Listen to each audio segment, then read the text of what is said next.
சங்கீதம் 9. இந்த 9ஆம் சங்கீதம் 1 முதல் 20 வசனங்கள் இருக்கின்றன. இன்றைக்கு நாம் வாக்குத்தத்தமாய் சுதந்தரித்துக் கொள்ள போகிற வசனம் 10. கர்த்தாவே, உம்மை தேடுகிறவர்களை நீர் கைவிடுகிறதில்லை. ஆதலால் உமது நாமத்தை அறிந்தவர்கள் உம்மை நம்பியிருப்பார்கள். ஆமென். நான் விசுவாசிக்கிறவர் இன்னார் என்று அறிந்திருக்கிறேன். என்னுடைய நம்பிக்கை எப்படிப்பட்டதுன்னா, அது ஒருபோதும் கெட்டு போவதில்லை. எளியவன் என்றைக்கும் மறக்கப்படுவதில்லை. சிறுமைப்பட்டவர்களுடைய நம்பிக்கை ஒருபோதும் கெட்டு போவதில்லை. ஆமென்.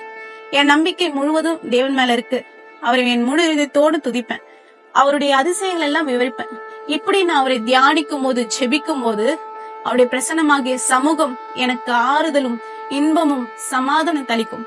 சத்ருவாகிய பகஞ்சனுக்கோ அது அழிவை ஏற்படுத்தும். அதுதான் 3ஆம் வசனம் சொல்லுது, என் சத்துருக்கள் பின்னாக திரும்பும் போது உமது சமூகத்தில் அவர்கள் இடருண்டு அழிந்து போவார்கள். ஆமேன்.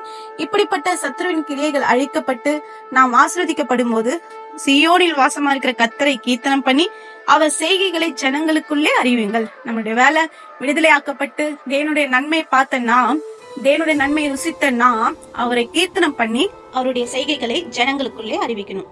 நாம் அவரை கீர்த்தனம் பண்ணுவோம், அவருக்குள் மகிழ்ந்திருப்போம், அவரை துதிப்போம். நீங்கள் ஆசீர்வதிக்கப்பட்டவர்கள். God bless you.